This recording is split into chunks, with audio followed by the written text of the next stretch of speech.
couple hands raised too. All right, well, good evening, everyone. Good evening and welcome to our presentation. We are Second Founding of America Reconstruction Beaufort. We want to first start out by thanking you all for your patience.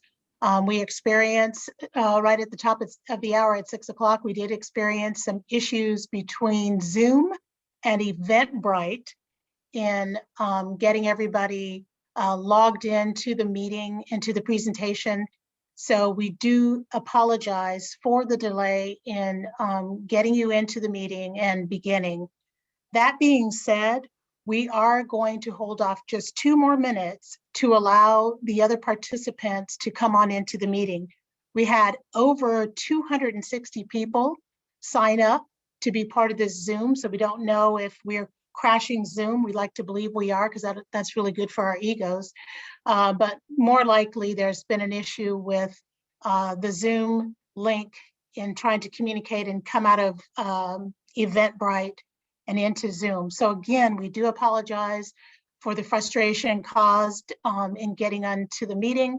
And we're going to wait 1 more minute before we start our programming, just again to allow people to get through the process of signing in. So thank you so much for your patience. And if you'll just bear with us, we'll wait just 1 more moment and allow folks to come into the meeting.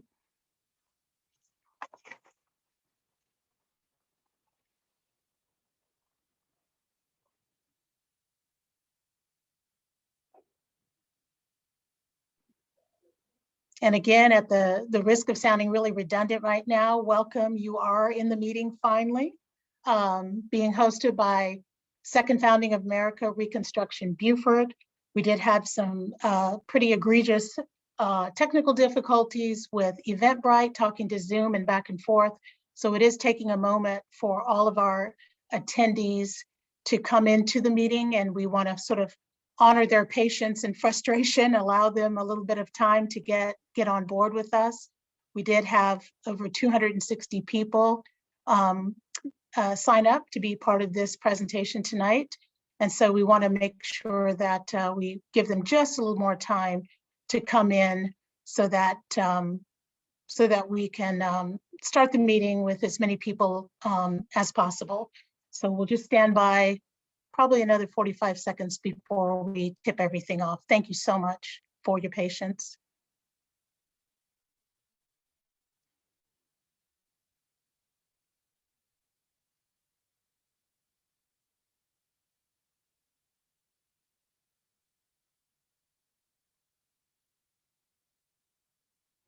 And I do see the numbers ticking up, folks. So 1 by 1, people are finding their way in, and we welcome you all.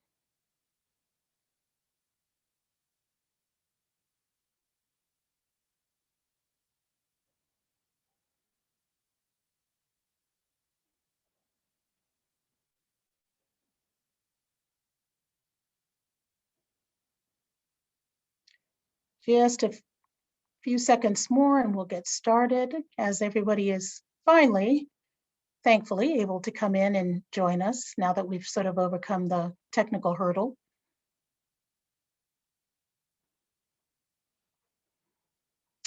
All right, we are going to begin. And again, for those of you that are signing on as we begin, thank you for your patience and your resilience and making your way into our meeting today. And good evening, everyone, and welcome. We're thrilled that over 260 of you decided to join us this evening for our presentation. We are just with gratitude that you're taking this hour of your time, and in this case, maybe a little more than an hour since it took us a little bit to get started. And we hope that what we share with you tonight is going to be a sort of powerful and inspirational and educational as we talk about this really timely and important topic. My name is Rhonda Carey. I'm Executive Director of Second Founding of America Reconstruction Beaufort here in Beaufort, South Carolina. Our work, we are a nonprofit organization, and our work includes providing a platform for accurate telling of Reconstruction history, advancing educational related initiatives and access to teaching resources for educators, and working collaboratively with the National Park Service to promote the Reconstruction Era National Historic Park, which is based here in Beaufort, South Carolina. You will learn more about our organization during tonight's program, as both our presenters tonight will share their interest in work around this sometimes unknown or misunderstood period of American history. And while we won't exactly do a deep dive tonight, to provide some context for tonight's presentations, we'd like to share a snapshot perspectives about Reconstruction from two scholars known for their wide-ranging research, teaching, writing, and documentary work, from whom we've learned a lot and been inspired, and we draw a lot of inspiration from them in the work that we do here in our organization and with our partners. They are Dr. Eric Foner, professor at Columbia University, and Dr. Henry Louis Gates Jr., professor at Harvard.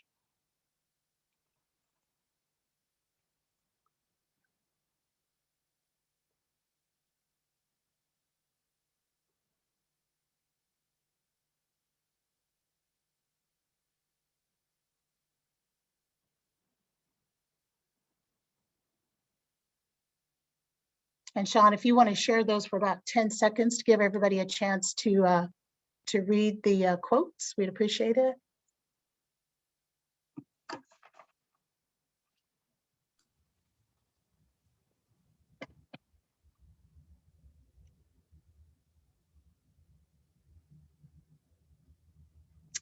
Okay, thank you, Sean. You're welcome. And again, I just want to, I know we still have participants and attendees coming into the meeting. I want to thank everybody again for joining us. I want to welcome you and thank you again for your patience in joining us, because I know it was a little bit of a difficulty in terms of the technology between Eventbrite and Zoom talking to each other. So we'll jump right in. Tonight, we're going to hear from two speakers who are going to share around the topic of the Reconstruction era and how it's relevant today. There will be an opportunity for questions and comments once both of our speakers have presented.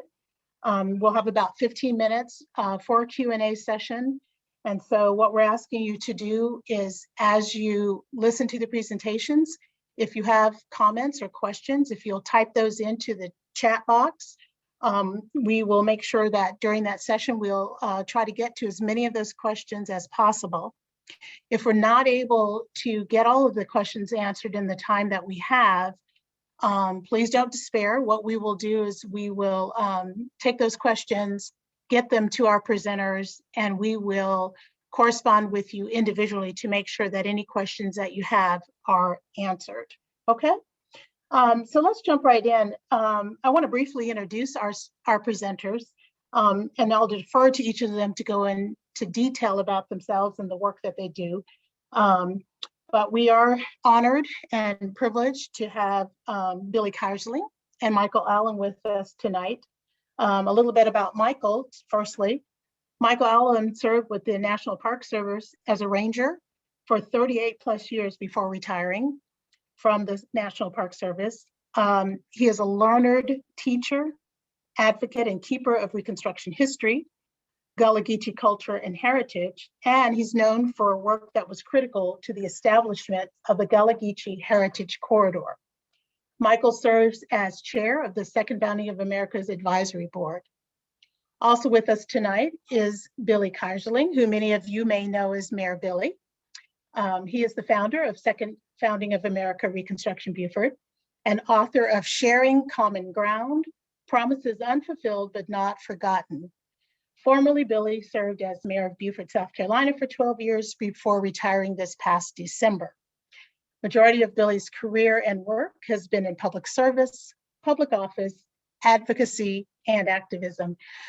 These two gentlemen began laboring together as far back as the year 2000 with many others to champion and eventually see come to fruition the now Reconstruction era National Historical Park, which is headquartered here in Beaufort, South Carolina. So I'm going to go ahead and pitch it to Michael Allen. Michael, welcome and thank you. Again, Rhonda, thank you for moderating our conversation here tonight about Reconstruction in Beaufort. I'm grateful for the opportunity to be with you all today and just want to say welcome. Um, when I began to think about Reconstruction, just to give a kind of a foundation as to why Beaufort, because many folks ask, history tells us that in the fall of 1861, in November specifically, that Union forces brought the Civil War to South Carolina and specifically to Port Royal Sound, which intersected with Hilton Head Island, Beaufort, Port Royal, St. Helena Island, and other areas in the low country of South Carolina specifically. And when this transpired, freedom came to Gullah Geechee people, to communities that had been enslaved for many generations before. So when folks ask why Beaufort, and we can clearly say and clearly state is that this is where freedom began as a result of the activities in 1861 during the American Civil War. And what that looked like, it was a transition now from enslavement to freedom, an opportunity for educational gains, an opportunity for the beginning of the Civil Rights Movement, if you will, an opportunity for beginning of Voting Rights Act. And so all of these things transpired in the greater Beaufort County, Beaufort district area. And so as we move forward and looking at what we call Reconstruction, a period of time that, at least with the National Park Service, that notes 1861 to 1899, this is a period of change in our American experience, specifically for the South and more specifically for African Americans. So I want to put this as a primer as to why Reconstruction Beaufort is so important in our national dialogue this afternoon. So when you look at what I just shared, I want to pull one transitional person out of the Reconstruction era, and that's Robert Smalls. And we know that he was born as an enslaved man, child in Beaufort. He eventually moved up to Charleston, South Carolina. And we know him for his exploits in May of 1862 with the Planter, the ship that he managed to commandeer to sail out of the harbor, past the guns of Fort Sumter, provided that to the Union Navy, and the rest is history in terms of his exploit. But again, that's another chapter, understanding Reconstruction. And when we have conversations today about the 13th Amendment, the 14th Amendment, the 15th Amendment, these are all centerpieces of understanding the civil rights movement that gave birth during Reconstruction. And so I want to link that as to why this conversation is so important, because as time progressed in our American experience and our American history, forces grew which began to turn the tide of what transpired in November of 1861 of freedom, opportunity, and education, which brought us to what we know today as Jim Crow. And so through this whole period of Reconstruction was a period of change. For me personally, I was fortunate enough to grow up in a town, King Street, South Carolina, in which during Reconstruction, an African-American man was the mayor of King Street, a man by the name of Lieutenant Stephen Swales. I mention this name to you now because in all of my formative years of elementary, middle, and high school, that was not taught to me. I had no knowledge of that. And so that's why it's so important that we have this conversation about Reconstruction, that these important individuals and people and transitional things that took place are not left or not forgotten. So this brings me to December of 2000, as Rhonda shared earlier, a quote from Dr. Eric Foner. Dr. Foner, in December of 2000, along with the outgoing Secretary of the Interior, Bruce Babbitt, came to Beaufort, just as folks came to Beaufort County in the fall of 1861. And the outgoing Secretary of the Interior at that time, Bruce Babbitt, said very clearly, and Dr. Foner echoed this sentiment, that there's no National Park Service site in the system that exists at that time in 2000 that was dedicated to bringing an awareness and understanding and appreciation of this transitional period in American history known as Reconstruction. This is what was said to very, very clearly to us in December of 2000. And from those words that were seeded into the ground of Beaufort County, the city of Beaufort, the county of Beaufort, historic sites like Penn Center, folks from Hilton Head Island, folks from the Gullah Geechee community, and others around the low country of the state of South Carolina began to band together along with USC Beaufort to begin a process of hopefully bringing to light, bringing to bear, giving birth to a Park Service site that will be dedicated to reconstruction. And so the work began in building this new National Park Service site that was asked of us. Unfortunately, just as forces came up to bring a change to reconstruction, forces also came up in the early 2000s, which actually brought a stoppage to the work of developing the reconstruction part. So by 2003, 2004, this action, this activity, this endeavor was stopped, mainly by then Congressman Joe Wilson and allies along with the Sons of the Confederate Veterans. So it came to an end. But many of us in the greater Low Country in Beaufort and in the Park Service realized that perhaps a day would come when there would be an opportunity to resurrect this dream, this opportunity to move forward, to establish a National Park Service site dedicated to the era of reconstruction. And so we waited. While we waited, folks began to do more research, began to dig deeper into the time period, began to link and to connect with folks around the nation that could also help to bring a greater awareness to this time period. And so we waited and waited to 2014, when the National Park Service, with the leading of the Secretary of the Interior's office and the White House, basically gave the Park Service the green light to pick up what had been dropped, if you will, and to begin the task of building the blocks to develop a new National Park Service site. And that's where I came in. As Rhonda said, I was a part of the effort earlier on to help develop the Gullah Geechee Cultural Heritage Corridor, which came about in 2006. So here now in 2013, 2014, I'm back in the same process again, developing a new opportunity and a new narrative for the National Park Service site. So the first question asked is, what are the themes? What are the goals? What are the objectives? And then also in those questions was, where would this National Park Service site be located? So again, we linked up with historians locally and nationally and regionally to look at other potential sites and places and locations around the nation that perhaps could give birth to this National Park Service site. But through all this canvases of other locations, still in the back of our mind was Beaufort, as it was in 2000, as it was in 1861.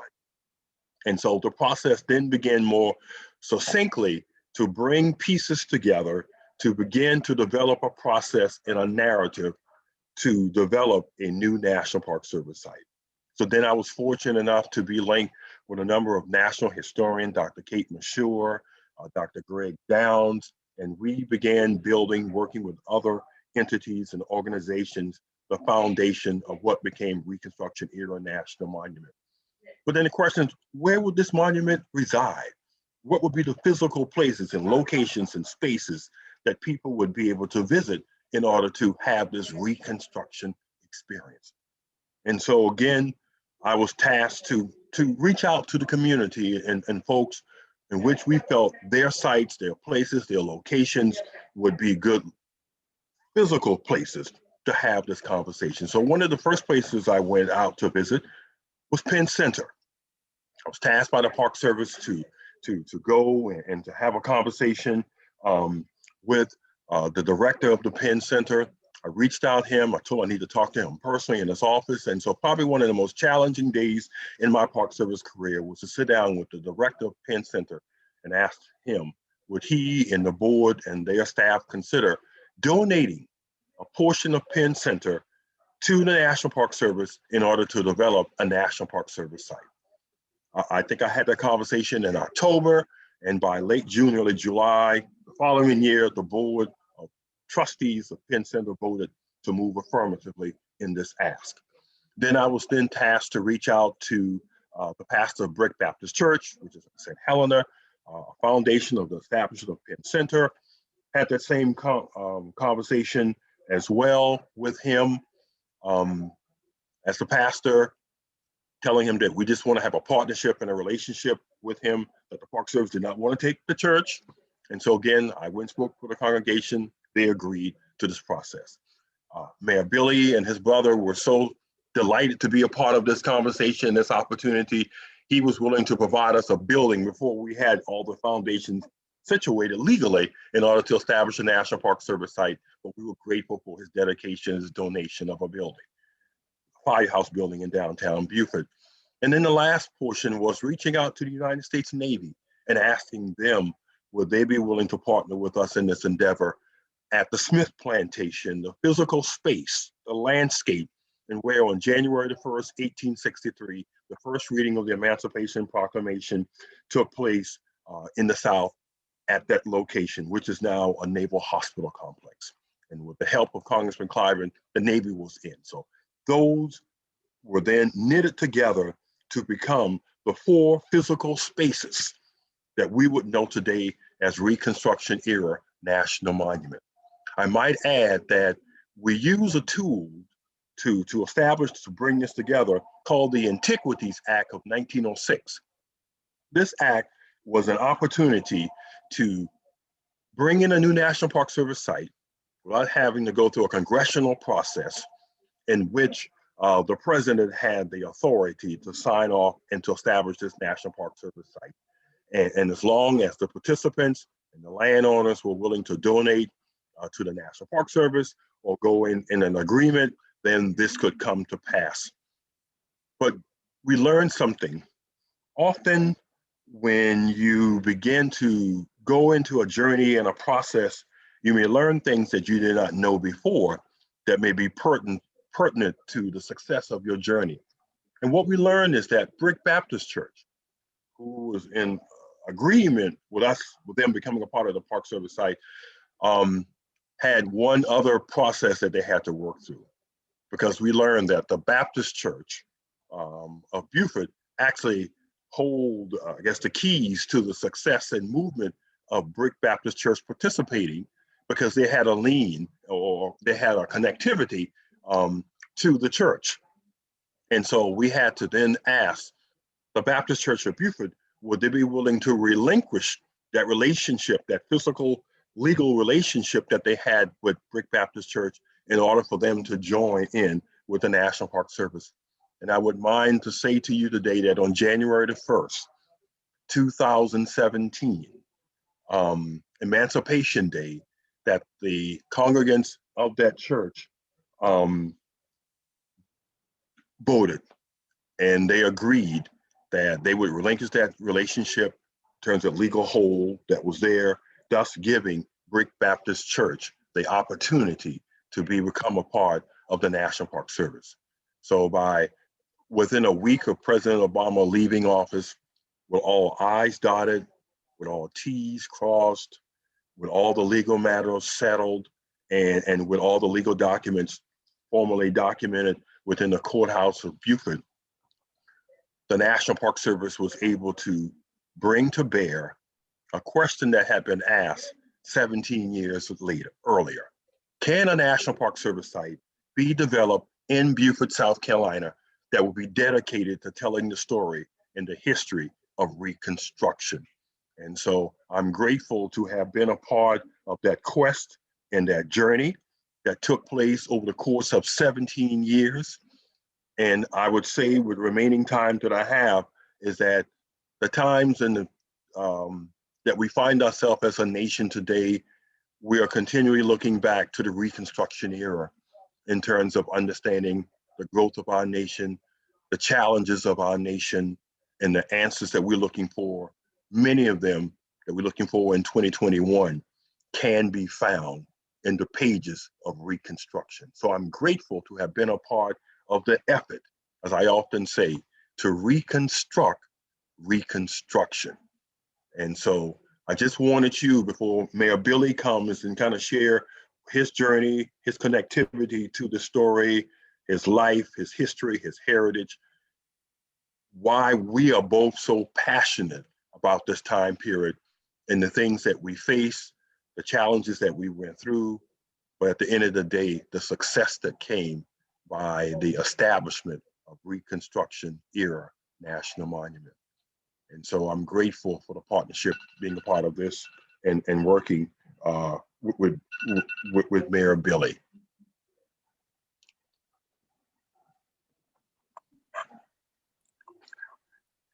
Thank you, Michael. Thank you, With that, Michael. we'll bring Mayor Billy on. Thank you. Okay, I'm just rushing it because I'm most appreciative of the many people who have joined us, and I'm sorry to those who didn't get on because of the faulty link that was. I'm not going to point fingers, but anyway, welcome. Delighted that so many people, 258 people, I believe, signed up to hear this story. Michael, I have to congratulate you because you told 20 years history in less than a year. How time flies, and it didn't have anything to do with COVID. It had to do with the fact that you've been so intimately involved in this.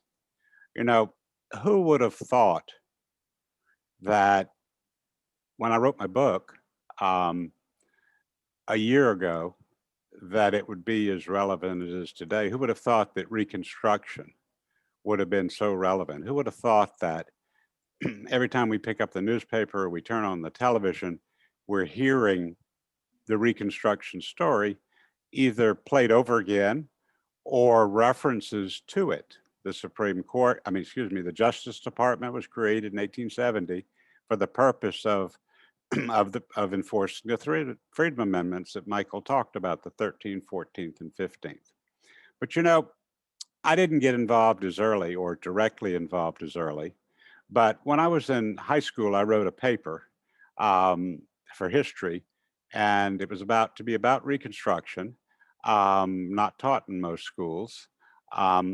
And I wrote a make-believe Reconstruction, and the make-believe Reconstruction was that the poor white tenant farmers and the formerly enslaved Africans, now Americans, banded together, and they didn't let the color of their skin divide them.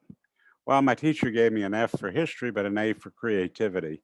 I'm not sure how it averaged out, but I did get through the course and through college, graduate school, and what I've done. I've been fortunate to have a lot of experiences in my life, which I talk about in the book. But I think that it started with a 450-page autobiography that was really written about leadership and being a mayor where the rubber hits the road.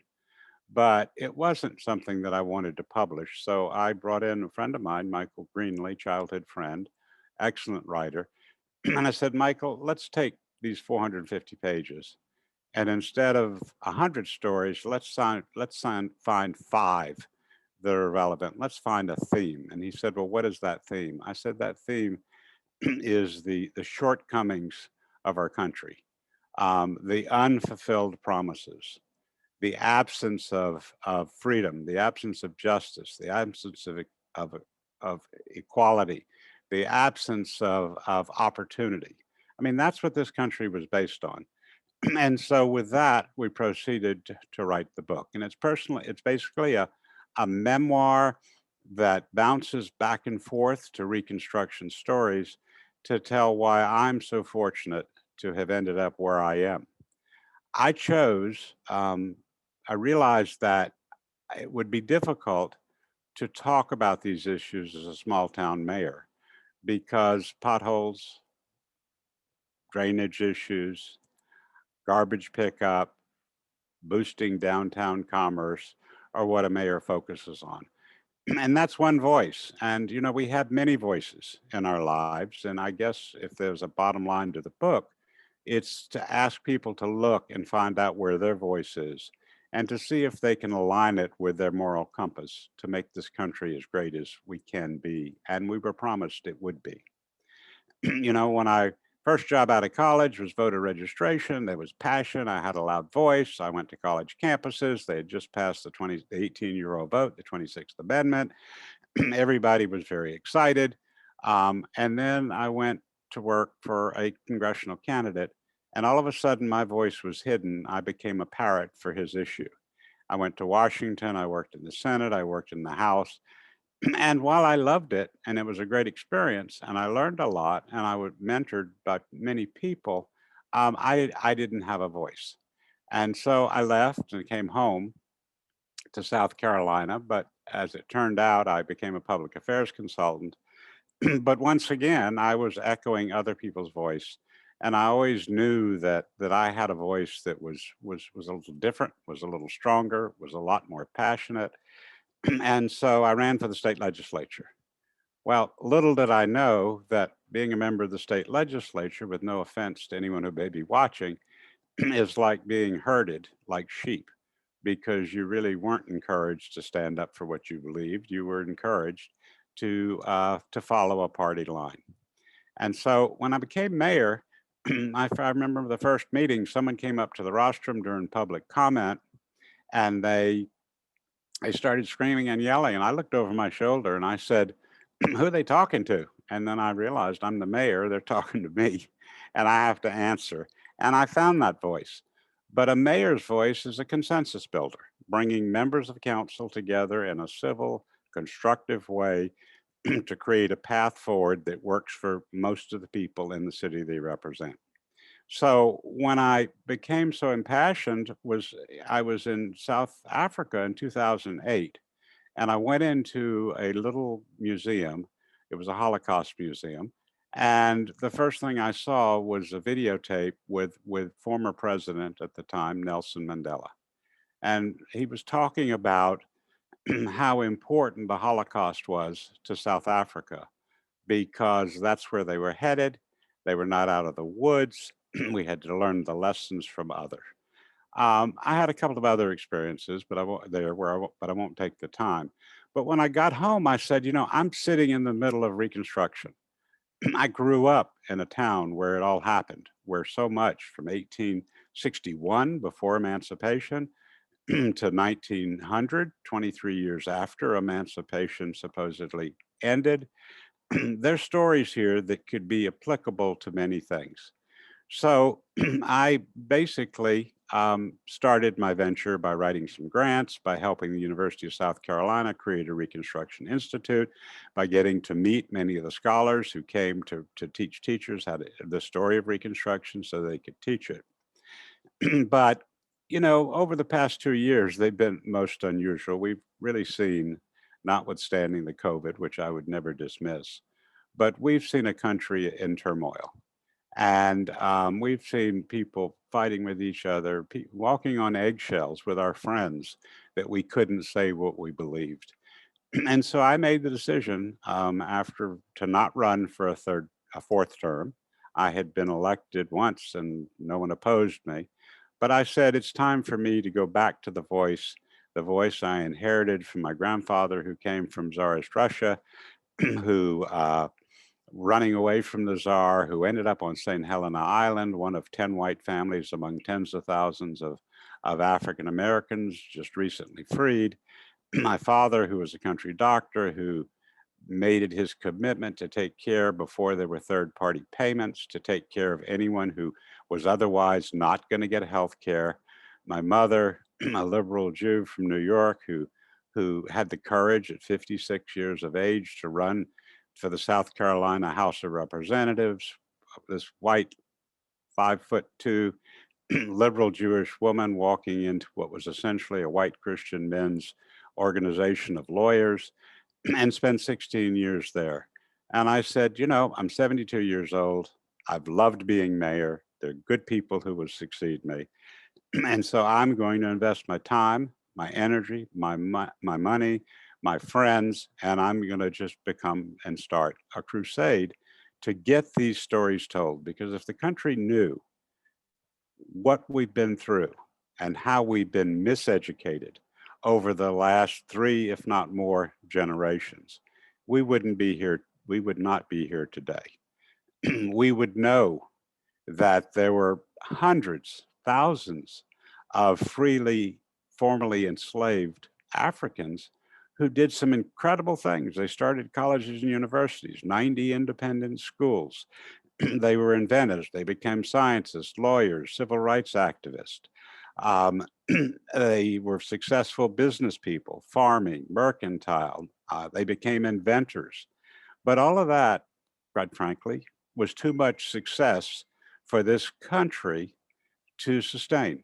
And so there was a backlash, a fierce backlash, which we know is Jim Crow, the Black Codes, voter suppression, and basically undoing most of those three amendments that were so important. So I started an organization. It's called Second. We've been through several iterations. We've sort of moved Beaufort to the back end, and particularly for those of you who are not from Beaufort, because this is a national story. And the Second Founding of America, which is the name we ended up with, is it's an umbrella organization.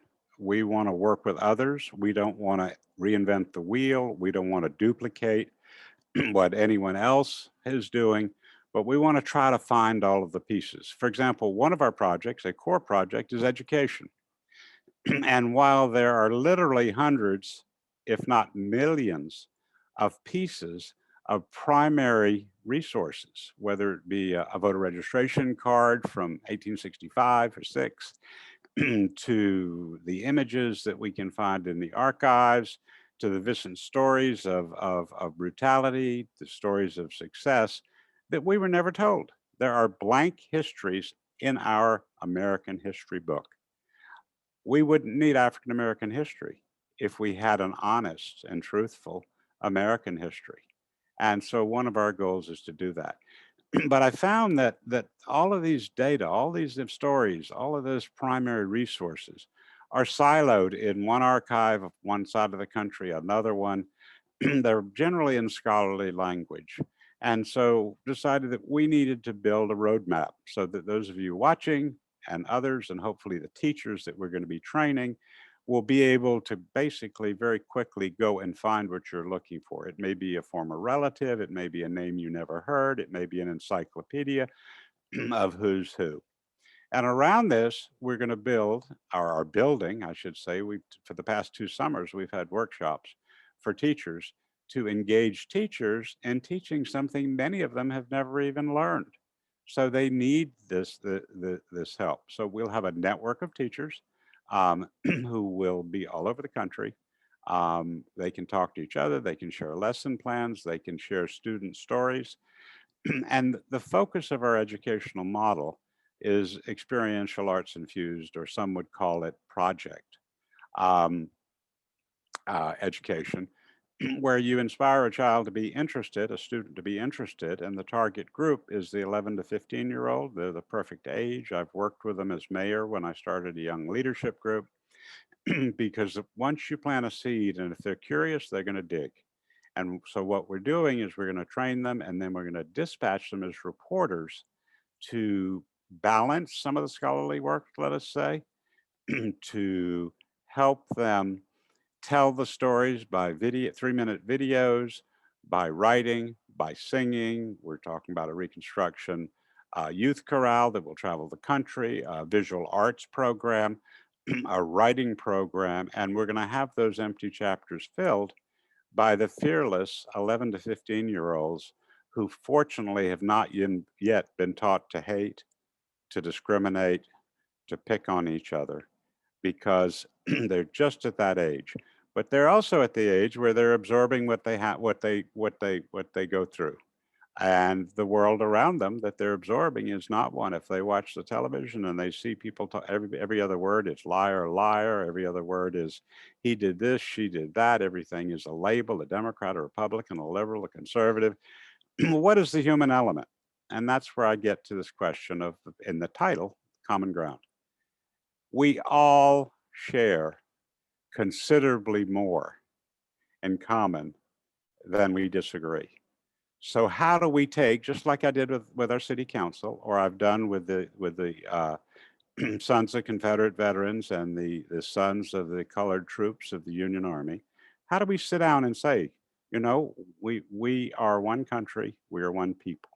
The problem is that there's been these forces that divide us. There are people who benefit by dividing us. But if we establish that common ground, for example, Michael's an African American, I'm a Jew.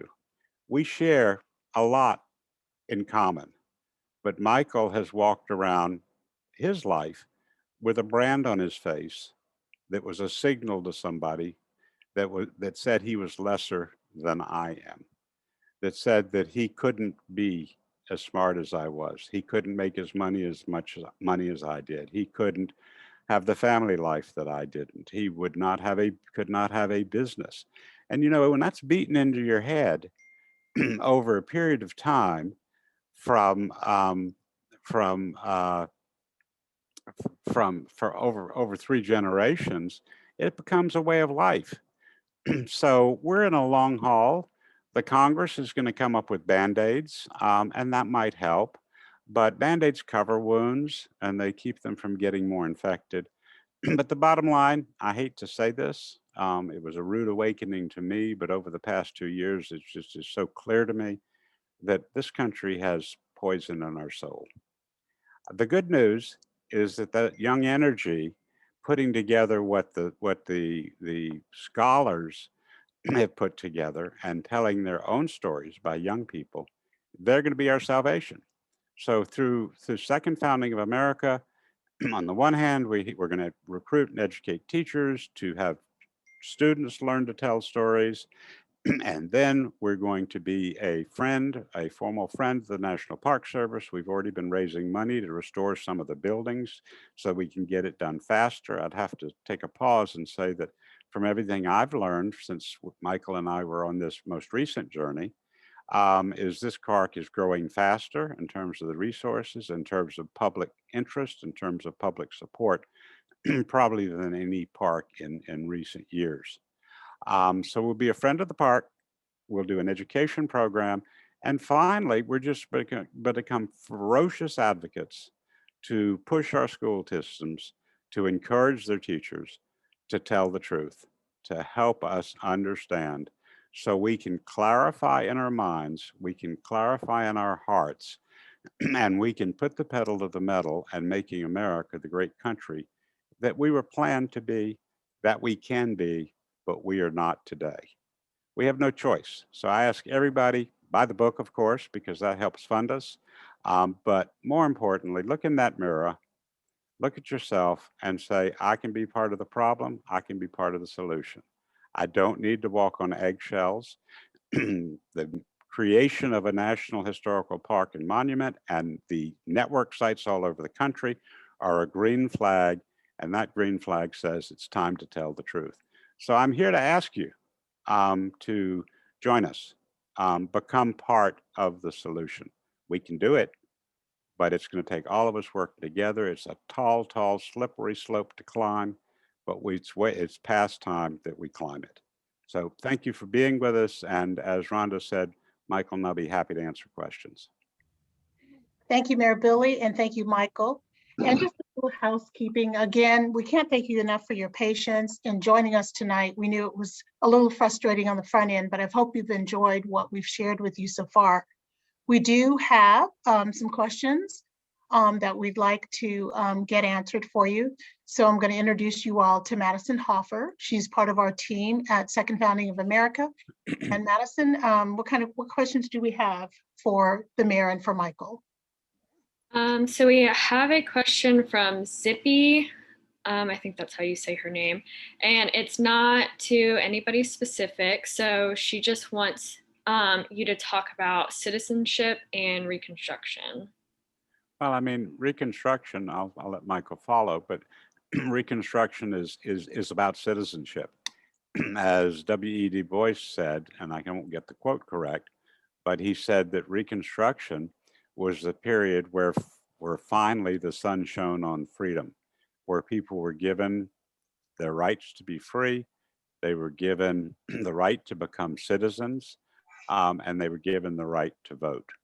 And they exercised it to the point that over 2,000 African Americans during a short period of time were elected to public office. The city of Beaufort was run by African Americans, state legislatures, United States Senate, Congress. Michael, it's yours. I think when you look at to the questioner, the 13th, 14th, and 15th Amendment, those three amendments together bring what we call citizenship to a people that were looked upon in the 1787 Constitution as 3/5 of a person. Those three amendments allow at least African-American men, as Billy shared, to participate in our American experience. And so again, when we began, let's be very clear, to look at the challenges now that are being brought to bear against the Civil Rights Act of 1965, and which has this genesis in the 13th, 14th, and 15th Amendment. This tells us why citizenship today in 2021 is so important. Yeah, Zippy, you're right. I'm a white Jew. I'm not just a Jew. And that does make a difference. And as Rabbi Radonsky said, healing comes from inside out and outside in. And I don't think there's anything that can be more true. Madison, we got any more questions? Yes. Dale Martin asks, how is the Reconstruction era in danger because of how the US government is annihilating our past history and monuments? That's a tough one. Do you want to talk, Michael? Well, when you think about history, I was fortunate enough to work for the Park Service all these many years, and I came to the belief that a lot of folks, unfortunately, perhaps were miseducated in their schooling, was elementary, middle, high school. And I realized that often that the education that people received from home was tainted by mom, dad, grandparents, and family members. And so I at least saw and believe that the National Park Service was at least a place where there could be some type of relevancy of truth that was being shared with the American public. That's why it was created in 1916.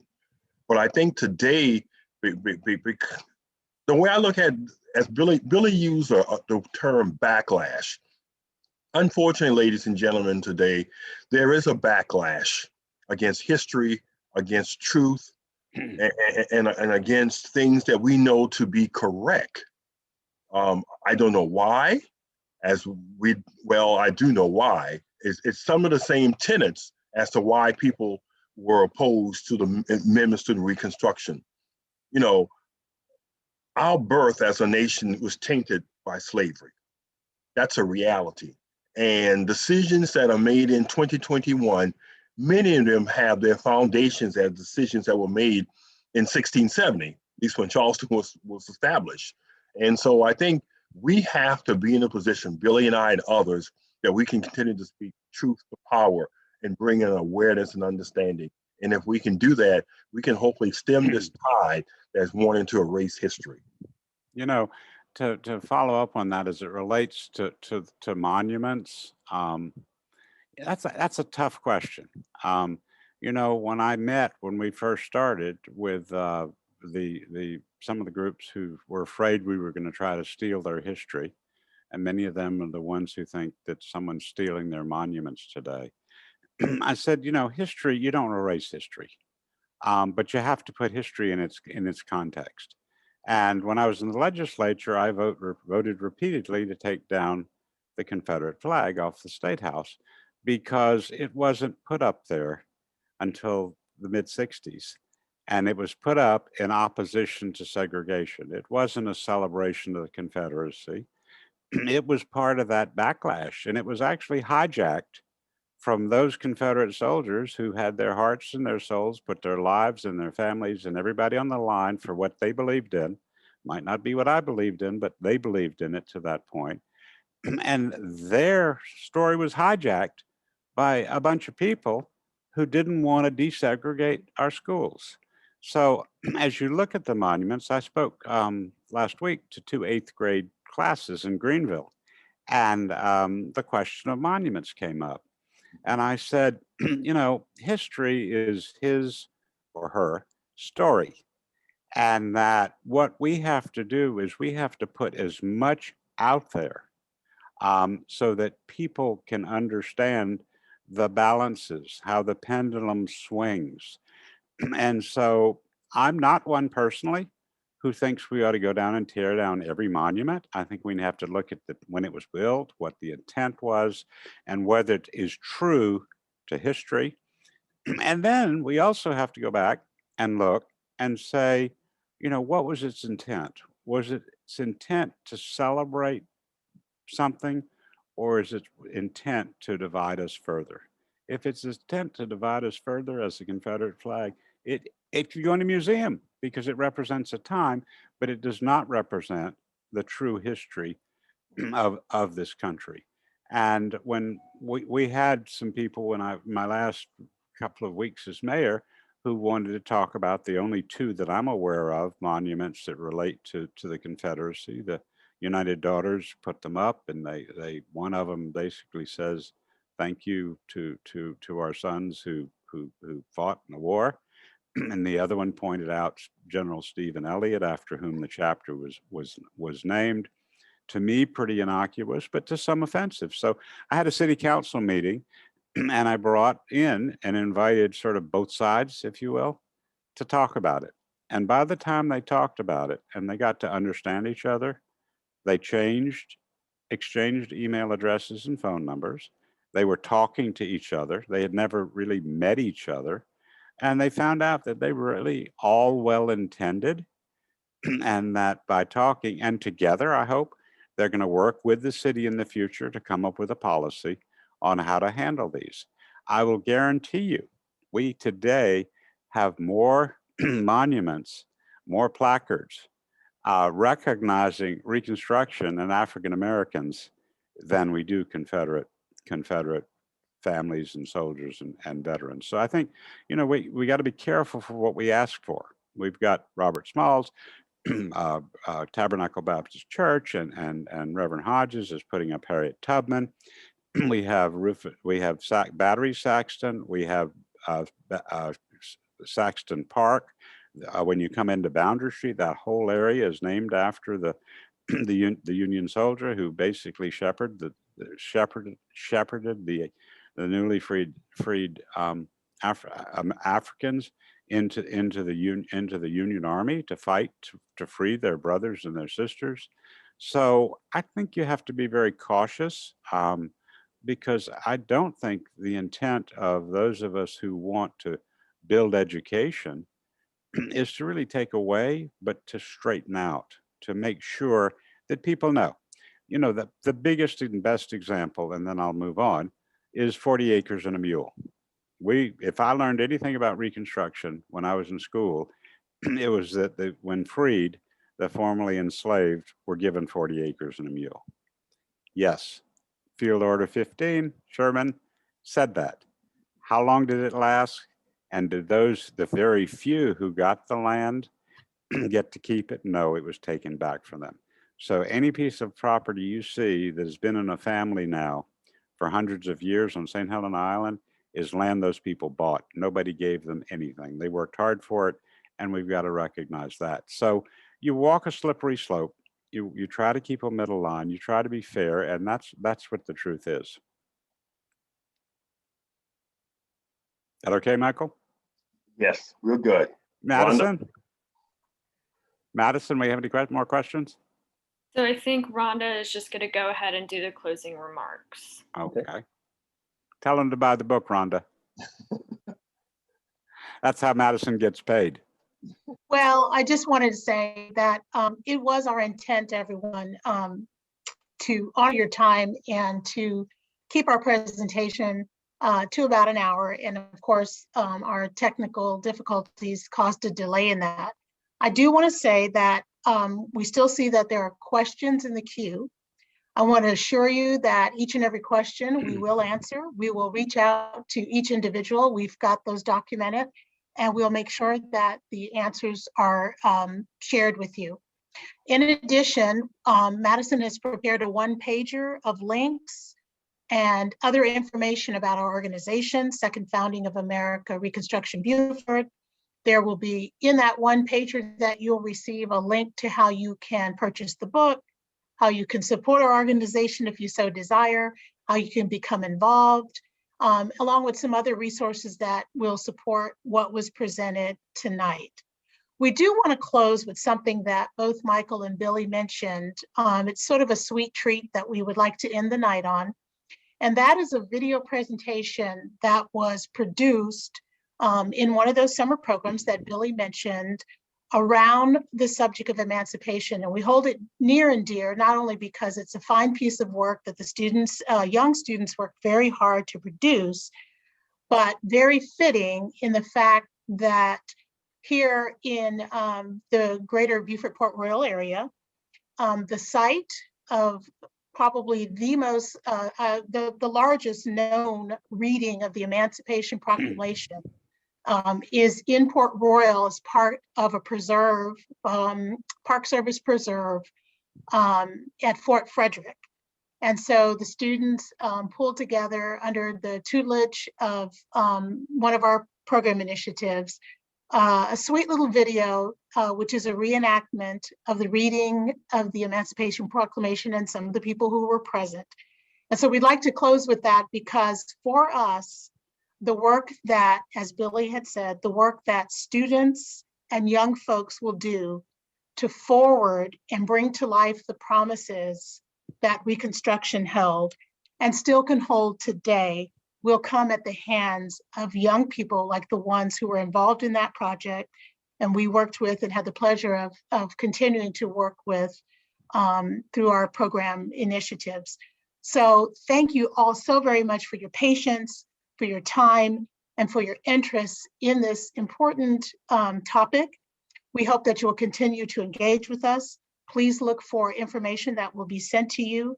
Additionally, this session has been recorded and will be posted via our YouTube channel.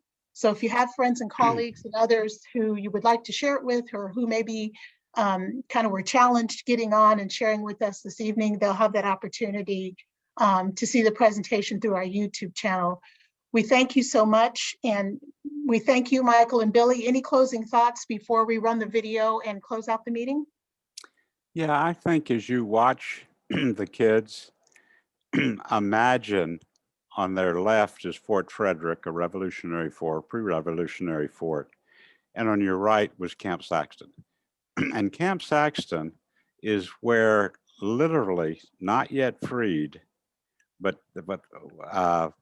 property is what these people were called at the time, actually went and volunteered to fight, to be trained. And Camp Saxton was almost a mini Parris Island because you had formerly enslaved Africans who were escaping from plantations from around Georgia and Florida who retreated there to join the army. And you had even the free blacks from Connecticut who came down there to train. And so that's where there was a formal entry to the question of citizenship. Talk about citizenship is the first thing you do is you put on a uniform, you get trained to free those who were left behind and not as fortunate as you. And that's the site where the Emancipation was read. Yeah. Thank you for that, Mayor Billy. Thank you again, everyone, for your time. We wish you peace, blessings, and power in everything that you do, and we look forward to engaging with you in the future. I'm sorry. I think we have a while to eat because we have a lot of speeches to hear before we hear the freedom words. And I've been hungry all day.